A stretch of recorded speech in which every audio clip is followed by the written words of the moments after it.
പെൺകുട്ടികളെക്കാട്ടും trauma ആൺകുട്ടികൾക്കാണ് ഉണ്ടാവാറ്.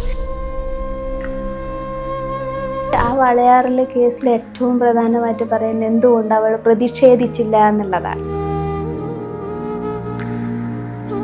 ആ കുഞ്ഞിന്റെ അവസ്ഥ അവൾ എന്താ അനുഭവിച്ചതെന്ന് അവൾക്ക് മാത്രമേ പറയാൻ പറ്റൂ. എന്നെ ഇങ്ങനെ ചെയ്ത ആളല്ലേ എന്നുള്ളൊരു തോന്നലുണ്ടാകില്ലേ? സഹോദരൻ നമ്മൾ ക്രൂവൽറ്റീൻ്റെ ഭാഗമായിട്ടുണ്ടാക്കാം, രണ്ട് ആങ്സൈറ്റീൻ്റെ ഭാഗത്തുണ്ടാക്കാം.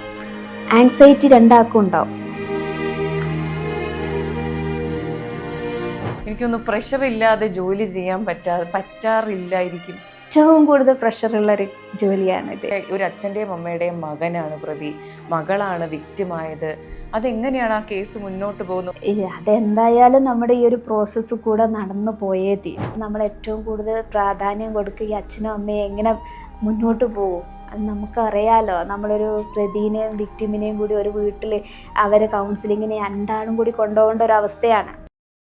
ഈ പ്രതികാരം ചെയ്യണം, അച്ഛനും അമ്മയും ഞാൻ അയാളെ കൊല്ലും എന്ന് പറയുന്ന സംഭവങ്ങളുണ്ടോ? അങ്ങനെ സംഭവിക്കാറുണ്ടോ കൊല്ലുന്ന സംഭവങ്ങൾ? അല്ല, അങ്ങനെ വൈരാഗ്യ ബുദ്ധിയോടുകൂടി വരുന്ന അച്ഛനും അമ്മയുണ്ട്. അത് സഹിക്കാൻ പറ്റുന്നില്ല. എന്നുവെച്ചാൽ അവർക്ക് എങ്ങനെയും പോലും ഉറക്കുപോലും കിട്ടാത്ത അച്ഛനും അമ്മമാരും വരാറുണ്ട്. അപ്പോൾ അവരെ നമ്മൾ എങ്ങനെ കൗൺസിലിങ്ങിലൊക്കെ നടത്തി, കൗൺസിലിങ് നമ്മൾ വൺ സ്റ്റോപ്പ് സെൻറ്ററുകളുണ്ട്, അതുപോലെ തന്നെ പോലീസിൻ്റെ രീതിയിലുള്ള കൗൺസിലിംഗ് ഉണ്ട്. അതല്ല കോടതിക്ക് തോന്നിയാണെങ്കിൽ കോടതിക്കും കൗൺസിലിങ്ങിന് വിടാം. അങ്ങനെയുള്ള രക്ഷിതാക്കളെ വളരെ മാനസികമായിട്ട് അവരെ തളർത്തി അവരെ ഒരു പക്വതയിലേക്ക് എത്തിക്കേണ്ടതും കൂടിയും ഈ ഒരു ഇൻവെസ്റ്റിഗേഷൻ്റെ ഭാഗം തന്നെയാണ്. അത് നമ്മൾ ഉൾപ്പെടെയുള്ളവരുടെ ഒരു ഉത്തരവാദിത്വം കൂടിയാണ്. അപ്പോൾ അവരെ ഒന്ന് നല്ലൊരു മെൻ്റൽ കപ്പാസിറ്റിയിലേക്ക് എത്തിക്കുക എന്ന് പറയുന്ന ഒരു വലിയ കാര്യം. പ്രതിനെ ശിക്ഷിക്കുന്നതിനെക്കാട്ടും അപ്പുറത്തെ ഉത്തരവാദിത്തമാണ് ഇതേപോലെയുള്ള രക്ഷിതാക്കൾ ഉണ്ടാവുക എന്ന് പറയുന്നത്. അവരെ നല്ല രീതിയിൽ കൗൺസിലിങ്ങൊക്കെ നടത്തി ചിലർക്ക് ശരിക്കും മാനസികമായി പോകുന്ന അമ്മമാരുണ്ട്. മാനസികമായി ആയിപ്പോയൊരു അമ്മയുണ്ടായിരുന്നു ഞങ്ങൾക്ക്. അത് ഇപ്പം അവർ മലപ്പുറത്താണ് താമസിക്കുന്നത്. അപ്പോൾ ഈ സ്വന്തം മകൻ കുറച്ച് ഭിന്നശേഷിയുള്ളത്. അപ്പോൾ ഇവനെ ഇങ്ങനെ ചെയ്തു എന്ന് അറിഞ്ഞതോടുകൂടി ഈ അമ്മയ്ക്ക് മാനസികമായിട്ട് അത് അന്ന് വരെ ഇല്ലാത്തൊരു അസുഖത്തിലേക്ക് ആ സ്ത്രീ പോവുകയാണ്. അപ്പോൾ അങ്ങനെയുള്ള സമയത്ത് പിന്നീട് ഇങ്ങനെയൊക്കെ മാറുന്ന സമയത്ത് ഭർത്താവ് ഉപേക്ഷിക്കുന്നു, ഈ കുഞ്ഞും അമ്മയും ഒറ്റപ്പെടുന്നു. അങ്ങനെ അമ്മയുടെ കൗൺസിലിംഗ് ഒക്കെ നടത്തി നല്ലൊരു രീതിയിലൊക്കെ എത്തിച്ചതിന് ശേഷം ഇപ്പോൾ അവർ ജോലി ചെയ്യുന്നുണ്ട്. അമ്മോനെയും കൊണ്ട് മലപ്പുറത്ത് ഒരു സ്ഥലത്ത് ജീവിക്കുന്ന ഒരമ്മേനെ ഞങ്ങൾക്ക് നല്ല പരിചയമാണ്. ഇത്തരം കേസുകളിൽ എനിക്ക് തോന്നുന്നു നാട് തന്നെ ഉപേക്ഷിച്ച് മാറി താമസിക്കുന്നതാണ് ഒരു ബെറ്റർ ഓൾട്ടർനേറ്റീവായി എല്ലാവരും കാണുന്നത് അല്ലേ? അതെ, അത് ചില ആൺകുട്ടികൾ നമ്മൾ വിചാരിക്കുന്ന പെൺകുട്ടികളെക്കാട്ടും ട്രോമ ആൺകുട്ടികൾക്കാണ് ഉണ്ടാവാറ്. ഇങ്ങനെ ഒരു ഒഫൻസ് നടന്ന ചില ആൺകുട്ടികളുടെ ഫാമിലി തന്നെ നമ്മുടെ നാട്ടിൽ നിന്ന് ബാംഗ്ലൂർ പോയി താമസിച്ചവരും തിരുവനന്തപുരത്ത് പോയി താമസിച്ചവരൊക്കെ ഉണ്ട്. അപ്പോൾ അങ്ങനെയുള്ള കുട്ടികൾ എവിഡൻസ് ഇവിടെ വരുന്ന സമയത്ത് പറയുകയാണ് കുട്ടി ഇങ്ങോട്ട് വരാനേ താല്പര്യപ്പെടില്ല. ഈ നാടെന്ന് പറയുന്ന അവർ പുറത്തു പോയിട്ടുണ്ടാവും. അവർ വീഡിയോ കോൺഫറൻസിൽ കൂടിയാണ് ഞങ്ങൾ എവിഡൻസ് എടുക്കാറും കേസ് മുന്നോട്ട് കൊണ്ടുപോകാറൊക്കെ അങ്ങനെ തന്നെയാണ്. അപ്പോൾ ആ ഒരു പ്രോസസ്സൊക്കെ ഇന്ന് വന്നതുകൊണ്ട് ഈ കുട്ടികളുടെ കാര്യത്തിൽ വലിയൊരു ആശ്വാസമാണ്. ചില കുട്ടികൾ ഈ നാട് തന്നെ വെറുത്തു പോകും. അതെ, അവർക്ക് ഈ പേര് തന്നെ കേട്ടുകൂടാ, നമ്മുടെ നാടിൻ്റെ പേര് കേട്ടുകൂടാ, അവർക്ക് ആ ഒഫൻസ് നടന്ന സ്ഥലത്തിൻ്റെ പേര് കേട്ടുകൂടാ, അവരെ അമ്മേൻ്റെ വീട് കേട്ടുകൂടാ, അച്ഛൻ്റെ വീട്ടുകാരെ അറിഞ്ഞുകൂടാ. അങ്ങനെ ട്രോമയിൽ വരുന്ന ആൺകുട്ടികളുണ്ട്. പ്രത്യേകിച്ച് എൻ്റെ ഒരു അനുഭവത്തിൽ പെൺകുട്ടികളെക്കാട്ടും കൂടുതൽ ട്രോമയിലേക്ക് പോകുന്നത് ആൺകുട്ടികളാണ്. അവർക്കത് സഹിക്കാനും പറ്റില്ല. അവരെ മനസ്സിലൊരു കനലായിട്ട് ഇത് കിടക്കും. അങ്ങനെ കിടന്ന കുട്ടികളുണ്ട്. ഇപ്പോഴും അങ്ങനെ ഫേസ് ചെയ്യാൻ താല്പര്യമില്ലാത്ത ഞങ്ങളുടെ കേസുകളിലെ വിക്ടിംസ് ഇപ്പോഴും ജീവിച്ചിരിക്കുന്നുണ്ട്. അപ്പോൾ അതാണ് നമ്മൾ മനസ്സിലാക്കേണ്ടത്. പെൺകുട്ടികളെക്കാട്ടും കൂടുതൽ നമ്മൾ ഒന്നുകൂടി കെയർ ചെയ്യേണ്ടത് ആൺകുട്ടികളാണ്. അവർ തുറന്നു പറയാൻ അവർക്ക് ഭയങ്കര ബുദ്ധിമുട്ടാണ്. ഒന്നാമത് അവരെ മനസ്സിലൊരു അഭിമാനബോധം കൂടുതലാണ്. അപ്പോൾ അത് എന്നെ ഉപദ്രവിച്ച ഒരാളെ ഞാൻ എൻ്റെ അമ്മയോട് പറയുന്ന സമയത്ത് ഞാനാണ് തോറ്റുപോകുന്നത്. ആ ഒരു ബോധമാണ് ആൺകുട്ടികളുടെ മനസ്സിലുള്ളത്. അതൊരു വല്ലാത്തൊരു ബുദ്ധിമുട്ടാണ്. അപ്പോൾ അവരെ നമ്മൾ കൂടുതൽ ചേർത്ത്, പ്രത്യേകിച്ച് അമ്മമാർ ആൺകുട്ടികളെ കുറച്ചുകൂടി കെയർ ചെയ്യണമെന്ന് തോന്നിപ്പോവാറുണ്ട്. അതെ. വാളയാർ കേസുമായി ബന്ധപ്പെട്ട കാര്യങ്ങളിൽ അതിപ്പോൾ അതിൻ്റെ നിയമ നടപടി എവിടെ നിൽക്കുകയാണ്? അതിൽ കുറേ പ്രശ്നങ്ങളുണ്ടായിരുന്നു. ഭീഷണി പ്രശ്നങ്ങളുണ്ട്. അമ്മയും അച്ഛനെയും തെറ്റായ രീതിയിൽ വാളയാർ പെൺകുട്ടികളുടെ കാര്യം എപ്പോൾ പറഞ്ഞാലും കമൻറ്റ് ബോക്സുകളിൽ നിറയുന്ന അശ്ലീല വർത്തമാനങ്ങളുണ്ട്. ആ കേസ് ഇപ്പോൾ എന്തായി? അത് ഒരു കുഞ്ഞിനെ സംബന്ധിച്ചിടത്തോളം ആ വാളയാറിലെ കേസിൽ ഏറ്റവും പ്രധാനമായിട്ട് പറയുന്നത് എന്തുകൊണ്ട് അവൾ പ്രതിഷേധിച്ചില്ല എന്നുള്ളതാണ്. പ്രതിഷേധിക്കുക എന്ന് പറയുന്നത് ഒരു കുഞ്ഞിനെ സംബന്ധിച്ചിടത്തോളം എത്രത്തോളം റിസൾട്ട് കിട്ടും. ഒരാളുടെ കസ്റ്റഡിയിലാകുന്ന സമയത്ത് എത്ര ദിവസം നമുക്കതിനെ പ്രതിരോധിക്കാൻ കഴിയും? പിന്നെ ആ കുഞ്ഞ് ഇങ്ങനെയാണെങ്കിൽ ഇങ്ങനെ നമുക്ക് മരിക്കാനാണല്ലോ ഏറ്റവും കൂടുതൽ പേടി വരുന്നത്. അപ്പോൾ അങ്ങനെയുള്ള സമയത്ത് ആ കുഞ്ഞിൻ്റെ കൺസെൻറ്റിൽ എന്താണുള്ളത്, എന്തുകൊണ്ട് അവൾ ഇറങ്ങി ഓടിയില്ല എന്നൊക്കെ ചോദിക്കുന്ന വലിയ വലിയ മഹാമനസ്കന്മാർ നമ്മുടെ നാട്ടിൽ കണ്ടിട്ടുണ്ട്. ആ ഇൻബോക്സിൽ തന്നെ നമ്മൾ കാണാറുണ്ട്, എന്താ കുട്ടിക്ക് അറിഞ്ഞൂടെ, ഇറങ്ങി ഓടിക്കൂടെ എന്നൊക്കെ പറയുന്നുണ്ടാകും. പക്ഷെ ആ കുഞ്ഞിൻ്റെ അവസ്ഥ, അവൾ എന്താ അനുഭവിച്ചതെന്ന് അവൾക്ക് മാത്രമേ പറയാൻ പറ്റൂ. അപ്പോൾ അങ്ങനെയുള്ള കുട്ടികളെ, ഈ വളയാറിലുള്ള കുട്ടീനെ കൊണ്ടൊക്കെ പറയുന്നത് എന്തൊരു മോശമായിട്ടാണ്. അപ്പോൾ ആ കുട്ടിക്ക് അത്രയും ധൈര്യവും അത്രയും പ്രതിരോധ ശേഷിയുണ്ട്. അവൾ എന്നേ പുറത്തു വന്നേനെ. അതില്ലാത്ത കുട്ടികളാണ് എപ്പോഴും വിക്ടിംസ് ആയിട്ട് വരുന്നത്. ഇപ്പം എന്നെ അടിക്കുമ്പോൾ എനിക്ക് തിരിച്ചടിക്കാനോ അല്ലെങ്കിൽ ഒന്ന് തിരിച്ചു നോക്കാനോ ധൈര്യമുള്ള കുട്ടികൾ ഈ വിക്ടിംസിലേക്ക് അധികം വരില്ല. ഇതിനെ പ്രതിരോധിക്കാനില്ല ശക്തിയില്ലാത്ത കുഞ്ഞുങ്ങളാണ് ഇതിലേക്ക് വരുന്നത്. അവരെ അങ്ങനെ തന്നെ നമ്മൾ കാണാൻ പാടുള്ളൂ. നല്ല രീതിയിൽ പ്രതിഷേധിക്കുന്ന ഒരു കുഞ്ഞിനെ വെച്ചിട്ട് നമ്മൾ ഈ വിക്ടിമിനെ ഒരിക്കലും അളക്കാൻ പാടില്ല. അതാണ് അതിൻ്റെ ഒരു പ്രത്യേകത. നമ്മളെ മാനസികാവസ്ഥയാണല്ലോ ഇപ്പം മാമന് ഉപദ്രവിക്കുന്ന ഒരു കുഞ്ഞ്. അപ്പോൾ ആ കുഞ്ഞിൻ്റെ മാനസികാവസ്ഥയാണല്ലോ പ്രശ്നം. അപ്പോൾ എല്ലാവരും പോലെയുള്ള ഒരു കുഞ്ഞായിരുന്നേക്കും അവൾക്കിങ്ങനെ വരില്ല. പക്ഷെ അങ്ങനെ എന്തെങ്കിലും ഒരു പ്രശ്നം ഉള്ളത് കൊണ്ടായിരിക്കില്ല അവളൊരു വിക്ടിമായി മാറുന്നുണ്ടാവുക. അതാണ് ഈ വാളയാർ കേസിലൊക്കെ നമ്മൾ അടിസ്ഥാനപരമായിട്ട് കണ്ടിട്ട് അതിലൊക്കെ അതൊക്കെ സങ്കടം തോന്നുക. അതിൻ്റെയൊക്കെ ഒരു കമൻറ്റ് ബോക്സിലൊക്കെ വരുന്ന കുഞ്ഞിനെ പറ്റിയുള്ള കമൻറ്റുകൾ കേൾക്കുമ്പോൾ വിഷമം തോന്നാറുണ്ട്. അതെ. ഒരു കുടുംബത്തിൽ സഹോദരന്മാർ കുഞ്ഞുങ്ങളെ ഉപദ്രവിക്കുന്ന സംഭവങ്ങൾ ഉണ്ടാകാറുണ്ട്. അപ്പോൾ ഈ കേസ് എങ്ങനെ മുന്നോട്ട് പോകും? അച്ഛൻ്റെയും അമ്മയുടെയും മകനാണ് പ്രതി, മകളാണ് വിക്റ്റിമായത്. അതെങ്ങനെയാണ് ആ കേസ് മുന്നോട്ട് പോകുന്നത്? ഒരു ഘട്ടത്തിൽ എൻ്റെ കുഞ്ഞല്ലേ പോട്ടെ എന്ന് വെക്കാനും തോന്നും, പക്ഷേ മറ്റേ ആ ഒരു സിറ്റുവേഷനിൽ എങ്ങനെയാണ് അത് മുന്നോട്ട് പോവുക? അതെന്തായാലും നമ്മുടെ ഈ ഒരു പ്രോസസ്സ് കൂടെ നടന്നു പോയേ തീരും. അച്ഛനായാലും അമ്മയായാലും രണ്ടാളെയും പ്രൊട്ടക്റ്റ് ചെയ്യണം. പ്രതിയായ ആളെയും വിക്റ്റിമായ ആളെയും പ്രൊട്ടക്റ്റ് ചെയ്യണം. അവിടെയൊക്കെ പോലീസിൻ്റെ സഹായങ്ങൾ, അതുപോലെ ജുഡീഷ്യറിയുടെ സഹായങ്ങളൊക്കെ രക്ഷിതാക്കൾക്ക് കിട്ടാറുണ്ട്. ഇതിൽ ഇങ്ങനെ കേസ് വരുന്നത്, ഇങ്ങനെ ഒരു 2-3 കേസുകൾ ഇപ്പോഴും നിലവിലുണ്ട്. അപ്പോൾ ഇങ്ങനെ നോക്കുന്ന സമയത്ത് നമ്മൾ ഏറ്റവും കൂടുതൽ പ്രാധാന്യം കൊടുക്കുക ഈ അച്ഛനും അമ്മയും എങ്ങനെ മുന്നോട്ട് പോകും. അത് നമുക്കറിയാലോ. നമ്മളൊരു പ്രതിനെയും വിക്ടിമിനെയും കൂടി ഒരു വീട്ടിൽ അവരെ കൗൺസിലിങ്ങിന് രണ്ടാളും കൂടി കൊണ്ടുപോകേണ്ട ഒരു അവസ്ഥയാണ്. അച്ഛനും അമ്മയും കൊണ്ടുപോകേണ്ട അവസ്ഥയാണ്. അപ്പോൾ അവർ എങ്ങനെ ഇതിനെ ഫേസ് ചെയ്യും? പക്ഷെ നമ്മളിപ്പോൾ പല ആത്മഹത്യകളൊക്കെ കാണുമ്പോൾ ഞാൻ വിചാരിക്കും, ഇവരൊക്കെ തന്നെയല്ലേ ഇതിനൊക്കെ മറികടന്നുകൊണ്ട് അവരെ കൂടെ നടക്കുന്ന അച്ഛനും അമ്മയും എന്ന് പറയുമ്പോൾ അവരെയൊക്കെ ശരിക്കും പറഞ്ഞു കഴിഞ്ഞാൽ അവരെയൊക്കെയാണ് ആദരിക്കേണ്ടതെന്ന് തോന്നിപ്പോവാറുണ്ട്. അപ്പോൾ ഇത്തരം സംഭവങ്ങളിൽ ഈ കുടുംബത്തെ പിന്നെ രണ്ടാക്കി മാറ്റുമോ? ഒരിക്കലുമില്ല. അവരെ ഏത് രീതിയിൽ പ്രൊട്ടക്റ്റ് ചെയ്യാൻ പറ്റുമോ ആ രീതിയിൽ തന്നെ അതിനെ മുന്നോട്ട് കൊണ്ടുപോയി ചില സമയത്ത് അത് ക്ഷമിക്കാൻ പറ്റുന്നതാണ് ക്ഷമിക്കും. ആ രീതിയിൽ അവരെ ഒരുമിപ്പിച്ചു കൊണ്ടുപോകും. പ്രത്യേകിച്ച് രണ്ടും വിക്ടിം ജുവനിയലാണെങ്കിലും അവിടെയും അതിൻ്റെ കൺസെഷനും കാര്യങ്ങളും അവർക്ക് വേണ്ട എല്ലാ കൗൺസിലിങ്ങും കൊടുത്തതിന് ശേഷം അവർ തീരുമാനിക്കണം ശിക്ഷിക്കപ്പെടണോ വേണ്ടയോ എന്നൊക്കെ അവർക്ക് തീരുമാനിക്കാം. കുഞ്ഞിന് പറയാം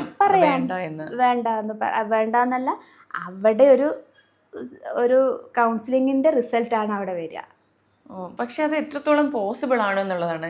പിന്നെ എപ്പോഴെങ്കിലും ജീവിതത്തിൽ ഒരിക്കൽ മനസ്സിൽ ഈ ട്രോമ റീവിസിറ്റ് ചെയ്യുകയല്ലേ, ആ ഒരു തോന്നൽ, എന്നെ ഇങ്ങനെ ചെയ്ത ആളല്ലേ എന്നുള്ളൊരു തോന്നലുണ്ടാകില്ലേ? ഇത് ചിലത് എന്ത് ചെയ്യും, നമ്മളൊരു ക്രൂവൽറ്റീൻ്റെ ഭാഗമായിട്ടുണ്ടാക്കാം. ഇപ്പോൾ ഒരു സഹോദരൻ നമ്മൾ ക്രൂവൽറ്റീൻ്റെ ഭാഗമായിട്ടുണ്ടാക്കാം. ആങ്സൈറ്റീൻ്റെ ഭാഗത്തുണ്ടാക്കാം. ആങ്സൈറ്റി രണ്ടാൾക്കും ഉണ്ടാവും. കൗമാരക്കാരായ കുട്ടികൾക്ക് ആങ്സൈറ്റി ഉണ്ടാവാം. ഇതെന്താണ് നടക്കുന്നത് എന്ന് പരീക്ഷിച്ചു നോക്കിയ കുട്ടികളുണ്ട്. അങ്ങനെ ഈ ഒഫൻസിലേക്ക് കടന്നു വരുന്ന കുട്ടികളുണ്ട്. രണ്ടാമത് ക്രൂവൽറ്റീൻ്റെ ഭാഗമായിട്ട് വരുന്നുണ്ട്. ആ സമയത്ത് നമ്മൾ ഈ പറയുന്നതൊന്നും അതിൽ പ്രായോഗികമല്ല. ആ സമയത്ത് അത് അതിൻ്റെ നിയമത്തിൻ്റെ ജോലി ചെയ്യുമെന്ന് പറയുന്നത് അത് ജോലി ചെയ്യും. പക്ഷെ ആങ്സൈറ്റി അല്ലെങ്കിൽ ഇതെന്താണ് എന്നറിയാനുള്ള ഒരു ആകാംക്ഷയിൽ പ്രതി ചേർക്കപ്പെടുന്നതും ഈ കേസിലേക്ക് പ്രതിയാക്കപ്പെടുന്ന കുട്ടികളുമുണ്ട്. ഇതെന്താണ് എന്നറിയാൻ പരീക്ഷിച്ചു നോക്കിയ ആങ്ങളെയും പെങ്ങളും ഉണ്ട്. അതിൽ കുഞ്ഞ് ഗർഭിണിയായി പോയ അവസ്ഥയുണ്ട്. അപ്പോൾ അതൊക്കെ വരുന്ന സമയത്ത് അങ്ങനെയുള്ള രക്ഷിതാക്കളാണ് ഞാൻ ശരിക്കും പറഞ്ഞു കഴിഞ്ഞാൽ കെട്ടിപ്പിടിച്ചൊരു അഭിനന്ദനം അറിയിക്കേണ്ട ആൾക്കാരാണ് അവരെ കുട്ടികളെ മാറ്റി റിഫോം ചെയ്ത് അവരെ സാധാരണ ജീവിതത്തിലേക്ക് കൊണ്ടുവരികയാണ്. അപ്പോൾ അതെന്താണ് അവർ ചെയ്യുന്നതെന്ന് ആലോചിച്ച് നോക്കുക. അപ്പോൾ അങ്ങനെയൊക്കെയുള്ളൊരു വിക്ടിംസ് കടന്നു പോകുന്ന ഒരു മേഖലയാണ് ഈ പോക്സോ എന്ന് പറയുന്നത്. അതെ, എന്നും ആത്മസംഘർഷങ്ങളുടെ എനിക്കൊന്ന് പ്രഷർ ഇല്ലാതെ ജോലി ചെയ്യാൻ പറ്റാറില്ലായിരിക്കും. ഏറ്റവും കൂടുതൽ പ്രഷറുള്ളൊരു ജോലിയാണിത്. ഇത് ഒരാഴ്ചയിൽ 2-3 വിക്ടിംസിനെ നമുക്ക് വിചാരണ ചെയ്യേണ്ടി വരും. അപ്പം നമ്മൾ അവരെ കൂടെ നടക്കുന്ന സമയത്ത് കുറേ കുട്ടികൾ നമ്മുടെ മനസ്സിലേക്ക് കടന്നു വരില്ല. പക്ഷെ ചില കുട്ടികൾ മനസ്സിലും നെഞ്ചിലും കയറിയിരിക്കും, അവരവിടെ നിന്ന് ഇറങ്ങിപ്പോവില്ല. അങ്ങനെയുള്ള ചില കേസുകളൊക്കെ വരും. അപ്പം അങ്ങനെയുള്ള കേസ് വരുന്ന സമയത്ത് നമ്മൾ അവരെ കൂടെ തന്നെയായിരിക്കും. അവർ ചിന്തിക്കുന്ന പോലെ നമ്മളും ചിന്തിക്കേണ്ടി വരും. അതൊരു ഇതാണ്. പക്ഷേ പ്രത്യേകിച്ച് ഭിന്നശേഷിയുള്ള കുട്ടികൾ, എൻ്റെ ഒരു അവസ്ഥയിലൊരു ഭിന്നശേഷിയുള്ള മോള് ഇവിടെ കേസ് നടത്തിയിട്ടുണ്ടായിരുന്നു. പിന്നെ അവൾ ഞങ്ങളിവിടെ തന്നെ ഇങ്ങനെ കേക്ക് മുറിക്കുക, ഞങ്ങളിവിടെ തന്നെ ഭക്ഷണം കഴിക്കുക, അവൾക്ക് എന്താണോ ഇഷ്ടമുള്ളത് വെച്ചാൽ കൊണ്ടുകൊടുക്കുക, അങ്ങനെയൊക്കെ ഉണ്ടാകുന്ന സമയത്ത് ഇപ്പോൾ അവൾ സ്കൂളിൽ പോകാൻ മടിയായിരുന്നു. ഇപ്പോൾ സ്കൂളിൽ പോകാൻ തുടങ്ങി. അവൾ കഴിഞ്ഞ ദിവസം ഒരു സംഘനൃത്തത്തിന് ചേർന്നു. പിന്നെ അത് സംസ്ഥാന തലം വരെ പോയി സമ്മാനം കിട്ടി. അപ്പോൾ ഇത് കൈ കിട്ടി ആദ്യം ഫോൺ വിളിക്കുക തന്നെയാണ്. എന്നിട്ട് സെൽഫി എടുത്തിട്ട് അയച്ചു തരും. അപ്പം ഞാൻ നന്നായി എന്ന് പറയാതെ ഉമ്മാക്ക് ഒരു സമാധാനം ഇവിടെ കൊടുക്കില്ല. അത് അത്തരത്തിലുള്ള അങ്ങനെ മാറി വന്ന മക്കളും ഉണ്ട്. അപ്പം അങ്ങനത്തെ കുട്ടികളെ കൂടെ നമ്മൾ ഇന്നും ഇങ്ങനെ ചേർന്ന് പോകും. അങ്ങനെ കുറേ മക്കൾ പ്രതീക്ഷയില്ലാത്തൊരു സമയത്ത് കൈപിടിക്കുന്ന മനുഷ്യരോട് ഇതുണ്ടല്ലോ. അതെ അതെ. അപ്പോൾ അവളൊരു വിഷമം വെച്ചാൽ ഉപ്പ അവളെ ഇട്ടിട്ട് പോയതായിരുന്നു, ഉപേക്ഷിച്ചു പോയതായിരുന്നു. അപ്പോൾ ഇപ്പോൾ ഇതൊക്കെ സമ്മാനമൊക്കെ കിട്ടി തിരിച്ചു വന്ന് കുറേ അപ്രതീക്ഷിതമായിട്ട് ഈ അച്ഛൻ തിരിച്ചു വരികയാണ്. തിരിച്ചു വന്ന ഒരു ദിവസം രാത്രി വന്ന് ഈ ഉമ്മാനെ കാണുകയും അപ്പോൾ 2 ദിവസം കഴിഞ്ഞ് വിളിച്ചിട്ട് ഇവൾ പറയാ, ആൻറ്റി വെറുതെ പറഞ്ഞതാണോ എന്നറിയില്ല, എൻ്റെ ഉപ്പ വരുന്നു പറഞ്ഞിരുന്നു, പക്ഷെ വന്നു, എൻ്റെ ഉപ്പ എന്നെ കെട്ടിപ്പിടിച്ചു, എൻ്റെ ഉപ്പാൻ്റെ കൂടെ ഞാൻ കിടക്കണമെന്നൊക്കെ പറയുമ്പോൾ ആ കുഞ്ഞിനുണ്ടാകുന്നൊരു സെക്യൂരിറ്റി ഉണ്ടല്ലോ, ആ സംരക്ഷണം എന്ന് പറയുന്നത് അതൊരു വലിയ കാര്യം തന്നെയാണ്. അതെ. ഇപ്പോൾ ഒരു പോക്സോ കേസ് രജിസ്റ്റർ ചെയ്താൽ, ഇപ്പോൾ പോലീസ് സ്റ്റേഷനിൽ റിപ്പോർട്ട് ചെയ്താൽ പിന്നെ ഉണ്ടാവുന്ന നടപടിക്രമങ്ങളൊന്ന് പറഞ്ഞു തരാമോ? അത് നമ്മളിപ്പോൾ ഏറ്റവും പ്രധാനമായിട്ട് പോക്സോ കേസുമായി ബന്ധപ്പെട്ട എന്തെങ്കിലും ഒരു സാധനം, അല്ലെങ്കിൽ കുഞ്ഞ് പറയുന്നത്, അല്ലെങ്കിൽ പറയാൻ ശ്രമിക്കുന്നത്, അങ്ങനെയൊക്കെ നമുക്കൊരു ഇൻഫർമേഷൻ കിട്ടിയാൽ അത് ആരായിക്കോട്ടെ, ഒരു റിലേറ്റീവ് ആയിക്കോട്ടെ, അയൽവാസി ആയിക്കോട്ടെ, അധ്യാപകരായിക്കോട്ടെ, നമ്മുടെ ഒരു ഗവൺമെൻറ് സർവീസിലുള്ളവർക്ക് അതൊരു ഉത്തരവാദിത്തമാണ്, മറ്റുള്ളവർക്ക് അതൊരു കടമയാണ്. അപ്പോൾ ഇത് രണ്ടും നമ്മൾ ചെയ്യണം. അത് നമ്മൾ ഇൻഫോം ചെയ്യണം, പോലീസിനെ ഇൻഫോം ചെയ്തിട്ട് നല്ലൊരു ഇൻവെസ്റ്റിഗേഷനിലേക്ക് അത് വരണം. അതായത് കുഞ്ഞിൻ്റെ മൊഴി എടുത്ത് തന്നെ ഇൻവെസ്റ്റിഗേഷൻ മുന്നോട്ട് കൊണ്ടുപോകണം. അപ്പോൾ ആദ്യഘട്ടത്തിൽ പോലീസ് മൊഴിയെടുക്കുന്ന സമയത്ത് ആ FIRന്റെ കോപ്പി, മൊഴിയെടുത്തത് അത് തീർത്തുമുണ്ടോ?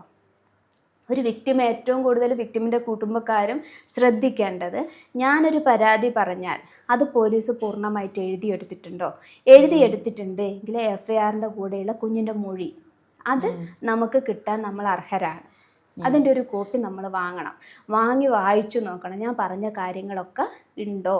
അതായത് നമ്മുടെ കേസിലെന്ന് പറയുന്നത്, നമ്മുടെ പോക്സോ കേസിലെന്ന് പറയുന്നത് ടച്ച് ചെയ്യുന്നതും പെനട്രേറ്റീവ് സെക്ഷൽ അസാൾട്ട് വരുന്നതും ഇൻ്റർകോഴ്സ് നടക്കുന്നതും ഇതൊക്കെ രണ്ടും പലതരത്തിൽ സെക്ഷൻ വേറെ ആയിട്ടാണ് ഉള്ളത്. അപ്പോൾ ഞാൻ പറഞ്ഞത് തന്നെ ആയിരിക്കണം പോലീസ് എഴുതേണ്ടത്. അത് എഴുതിയിട്ടുണ്ടോ എന്നും വിക്ടിമിന് അറിയാനുള്ള അധികാരമുണ്ട്, അവർക്ക് അതിൻ്റെ കോപ്പി കിട്ടാനുള്ള അവകാശമുണ്ട്. അത് നമുക്ക് ചോദിച്ചു വാങ്ങാം. അതുപോലെ തന്നെ പിന്നെ എങ്ങനെ ഇൻവെസ്റ്റിഗേഷൻ എങ്ങനെ പോകും, നമുക്കൊരു ലേസൺ ഓഫീസർ, നമുക്കൊരു FIR രജിസ്റ്റർ ചെയ്ത് കഴിഞ്ഞാൽ ആ ക്രൈമിൽ ആ പിന്നെ സ്റ്റേഷനിലുള്ള ഒരു വനിതാ പോലീസ് ഉദ്യോഗസ്ഥ അതിൻ്റെ ലേസൺ ഓഫീസറായിരിക്കും. അപ്പം സ്വാഭാവികമായിട്ടും ഒരു കുഞ്ഞിനെ എങ്ങനെ ഉപദ്രവിച്ച് കഴിഞ്ഞാൽ കുട്ടീനെ വീണ്ടും കാണാൻ ഈ പ്രതി കാണാൻ സാഹചര്യങ്ങളുണ്ടാവും. അതല്ല എങ്കിൽ ഈ പ്രതിയുടെ സുഹൃത്തുക്കൾ വന്ന് ഭീഷണിപ്പെടുത്തും, അല്ലെ കുഞ്ഞ് പോകുന്ന സ്ഥലത്തു നിന്ന് ഒന്നും വേണ്ട എന്തെങ്കിലും ഒരു ആക്ഷൻ കാണിച്ചാൽ മതി, കുട്ടി പിന്നെയും ഡിസ്റ്റർബ്ഡ് ആവും. അങ്ങനെയൊക്കെയുള്ള സമയത്ത് ഈ ലേസൺ ഓഫീസറെയാണ് നമ്മളൊരു ചേച്ചീനെ പോലെ അല്ലെങ്കിൽ നമ്മുടെ വീട്ടിലുള്ള ഒരാളെ പോലെ ഈ ലേസൺ ഓഫീസറുടെ ഫോൺ നമ്പർ നമ്മൾ ഇവർക്ക് കൊടുക്കും. അവർ ലേസൺ ഓഫീസർ കൃത്യമായിട്ടും ഇതിൻ്റെ ഇൻവെസ്റ്റിഗേഷൻ കഴിഞ്ഞാലും ഈ കുഞ്ഞുമായിട്ട് ഒരു ബന്ധം സ്ഥാപിച്ചിരിക്കണം. അപ്പം എന്തെങ്കിലും പ്രശ്നമുണ്ടോ എന്നൊക്കെ ഉള്ള രീതിയിൽ ലേസൺ ഓഫീസറെയാണ് നമ്മൾ ഏറ്റവും കൂടുതൽ കുഞ്ഞെ ആശ്രയിക്കുക, കുഞ്ഞിൻ്റെ കുടുംബം ആശ്രയിക്കുക, പിന്നെ ഇൻവെസ്റ്റിഗേഷൻ ഓഫീസറെയും ആശ്രയിക്കാം. പക്ഷെ ഒരു സഹോദരി എന്നുള്ള രീതിയിൽ അങ്ങനെ ഒരാൾ ഇതിലുണ്ടാവും. അവരാണ് നമുക്ക് കുട്ടിയുടെ വിക്ടിം കോമ്പൻസേഷൻ ഇത്തരം കാര്യങ്ങളൊക്കെ അവർ ഈ ഓഫീസർ ശ്രദ്ധിക്കണം. പിന്നെ FIR ഏറ്റവും പ്രധാനമായിട്ടാണ് നമ്മൾ പറഞ്ഞ പരാതി കൃത്യമായിട്ട് എഴുതിയിട്ടുണ്ട്, അതിൻ്റെ കോപ്പി എന്താണ്, അതിൻ്റെ ക്രൈം നമ്പർ എന്താണ് എന്നൊക്കെ അവർ മനസ്സിലാക്കാനും അതിൻ്റെ ഒരു കോപ്പി അവർക്ക് കിട്ടാനും അവർക്ക് അവകാശമുണ്ട്. അത് നമുക്ക് എല്ലാവർക്കും അറിഞ്ഞിരിക്കേണ്ട ഒരു പ്രധാനപ്പെട്ട കേസാണ്. പിന്നെ അഥവാ നമുക്കൊരു സ്റ്റേഷനിൽ അറിയിക്കാൻ താല്പര്യപ്പെടുന്നില്ല, നമുക്കൊരു പേടി, ഏതായാലും എന്തൊക്കെ നമ്മൾ പറഞ്ഞു കഴിഞ്ഞാൽ പോലീസിനെ എല്ലാവർക്കും പേടി തന്നെയാണ്. അപ്പം നമുക്ക് എന്ത് ചെയ്യാം, 1098 എന്ന് പറയുന്ന ഒരു നമ്പറിലേക്ക് ചൈൽഡ് ലൈനിൽ വിളിച്ചിട്ടും ഈ കാര്യം ഇൻഫോം ചെയ്യാം. അവിടെ എന്താവും, ചൈൽഡ് ലൈനിൽ ഒരാൾ വന്നിട്ട് നമ്മളെ സഹായിക്കും. ഈ കേസിൻ്റെ FIR ഇടാനും അതുപോലെ കേസ് രജിസ്റ്റർ ചെയ്യാനും മുന്നോട്ട് കൊണ്ടുപോകാനും ഒക്കെ ചൈൽഡ് ലൈന് നമ്മളെ സഹായിക്കാൻ പറ്റും. അപ്പോൾ അങ്ങനെയും നമുക്ക് ഇതിനെ മുന്നോട്ട് കൊണ്ടുപോകാം. ഇതൊന്നും പറ്റുന്നില്ല, നമുക്ക് എന്ത് ചെയ്യാൻ പറ്റുന്നില്ല, ചൈൽഡ് ലൈനെ വിളിക്കാനും പേടി, പോലീസിനെ വിളിക്കാനും പേടി അങ്ങനെ ഒരു അവസ്ഥ വരുന്നുണ്ടെങ്കിൽ നമുക്ക് എന്ത് ചെയ്യാം, അടുത്തുള്ള ഒരു അംഗനവാടി ടീച്ചറോട് പറഞ്ഞാൽ മതി, ഒന്നും വേണ്ട ഒരു ആശാ വർക്കറോട് പറഞ്ഞാൽ മതി. അതല്ല ഒന്നുമില്ലെങ്കിൽ നമ്മുടെ വീടിൻ്റെ അടുത്തുള്ള ഒരു ടീച്ചറോട് പറഞ്ഞാൽ മതി. ബാക്കി കാര്യങ്ങൾ അവർക്ക് ചെയ്തു കൊടുക്കാൻ പറ്റും. അങ്ങനെ നമ്മൾ കൈകോർത്ത് നിന്നാൽ മാത്രമാണ് ഇതുപോലെ ഒരു സമൂഹത്തിൽ ഇതുപോലെ ഒരു ഒഫൻസ് റിപ്പീറ്റ് ചെയ്യാതിരിക്കാൻ പറ്റും. അതെ. അപ്പോൾ മെഡിക്കൽ ടെസ്റ്റ് അതുപോലെ തന്നെ ഈ തിരിച്ചറിയൽ പരേഡ് പോലുള്ള കാര്യങ്ങളൊക്കെ നടക്കാറുണ്ടോ? തിരിച്ചറിയൽ പരേഡ് അത് വളരെ റെയർ കേസുകളിൽ തന്നെ നടക്കും. അല്ലാത്ത കേസിലൊക്കെ തന്നെ കുഞ്ഞിനെ ഡിസ്റ്റർബ് ചെയ്യാതെ നമുക്ക് ഐഡൻറ്റിഫൈ ചെയ്യാം. ഇപ്പോൾ ഒരു അറസ്റ്റ് ചെയ്ത് കൊണ്ടുവരുന്ന കുഞ്ഞിനെയൊക്കെ ഡിസ്റ്റർബ് ചെയ്യാതെ അവരെ ഏതാ മോളെ എന്ന് ചോദിച്ച് ഐഡൻറ്റിഫൈ ചെയ്യാനുള്ള സംവിധാനം ഇന്നുണ്ട്. അപ്പം തിരിച്ചറിയപ്പെടുന്നൊക്കെ പറയുന്ന ആ കുട്ടിക്ക് പിന്നെ ഒരു ട്രോമ ഉണ്ടാക്കുന്ന കാര്യമാണ്. അത് അത്തരത്തിലേക്ക് പല കേസുകളും പോകാറില്ല, വളരെ റെയർ കേസുകളിലേ വരാറുള്ളൂ. അല്ലാത്തതൊക്കെ തന്നെ കുട്ടിക്ക് ഐഡൻറ്റിഫൈ ചെയ്യാൻ പറ്റുന്ന പ്രോസസ്സ് ഇന്നത്തെ നിലയിൽ ഇൻവെസ്റ്റിഗേഷനിൽ ഉണ്ട്. അതൊന്നും നിയമവും അതിനെ റെസ്ട്രിക്റ്റ് ചെയ്യുന്നില്ല. അതെ. ഇപ്പോൾ ആലപ്പുഴയ്ക്കടുത്ത കായംകുളം എന്ന് പറഞ്ഞ സ്ഥലത്ത് ഒരു സ്കൂളിലെ സെക്യൂരിറ്റി വ്യാജ പോക്സോ കേസിൽ കുറച്ച് നാൾ അകത്ത് ജയിലിൽ കിടന്നു, ജയിൽ ശിക്ഷ അനുഭവിച്ചു എന്ന വാർത്തകൾ കണ്ടിരുന്നു. ഒരു പെൺകുട്ടി മൊളസ്റ്റ് ചെയ്യപ്പെട്ടു. ആ കുട്ടിയുടെ ബോയ് ഫ്രണ്ടിൻ്റെ പേര് പറയാതിരിക്കാൻ ഇയാളുടെ പേര് പറഞ്ഞു.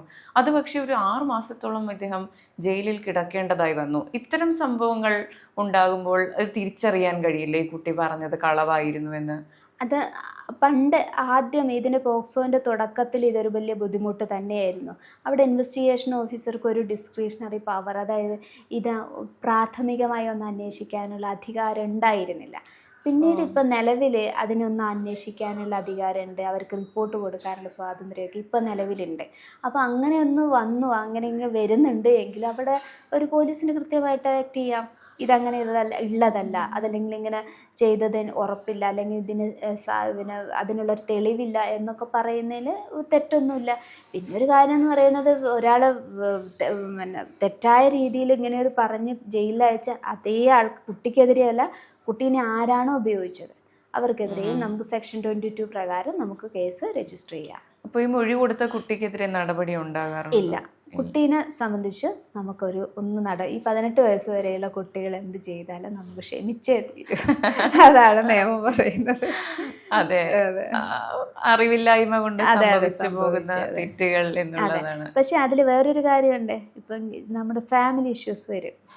ഫാമിലി ഇഷ്യൂസ് വരുമ്പോൾ ഒരു കുഞ്ഞ് അച്ഛൻ്റെ അടുത്ത്, ഒരു കുഞ്ഞ് അച്ഛൻ അമ്മയുടെ അടുത്തൊക്കെ ആയിരിക്കും. ആ സമയത്ത് എന്ത് ചെയ്യും, ഞാൻ എൻ്റെ കൂടെയുള്ള കുഞ്ഞിനെ വെച്ചിട്ട് ഞാൻ അച്ഛനെ ചിലപ്പം പ്രതിയാക്കുക, അങ്ങനെയൊക്കെ ഉള്ളൊരു കേസുകൾ വരാം. അവിടെയാണ് ഈ സെക്ഷൻ 22 വളരെ വിജിലൻ്റായിട്ട് നിൽക്കുന്നത്. അപ്പോൾ കുട്ടികളെ ഉപയോഗിച്ച് ഒരു വ്യാജ കേസ് എടുക്കുന്ന ആർക്കെതിരെയും നമുക്ക് പ്രൊസീഡിങ്സ് ഉണ്ടാവും. അതെ, അതൊരു സമൂഹം അറിഞ്ഞിരിക്കേണ്ട ഒരു കാര്യം തന്നെയാണ്. അതെ, ഈ വ്യാജ പരാതികൾ എന്ന് പറയുമ്പോഴും അതിനെതിരെയും ഇവിടെ നിയമം ഉണ്ട് എന്നുള്ളതാണ്. 100% ഉണ്ട്. അത് വെറുതെ ഒന്നുമല്ല, അത് ഉണ്ട് എന്നുള്ളത് ഇപ്പം വ്യാപകമായിട്ട് അത് കോടതികളിൽ വരാനും തുടങ്ങി. ഈ ഒരു ഇത്തരത്തിലുള്ള പരാതികൾ വരാൻ തുടങ്ങി. ഫാമിലി ഇഷ്യൂസുകളിൽ കുഞ്ഞുങ്ങളെ ഉപയോഗിച്ചിട്ടുണ്ടെങ്കിൽ കർശന നടപടി എടുക്കണമെന്ന് ഹൈക്കോടതി തന്നെ പറയുന്നുണ്ട്.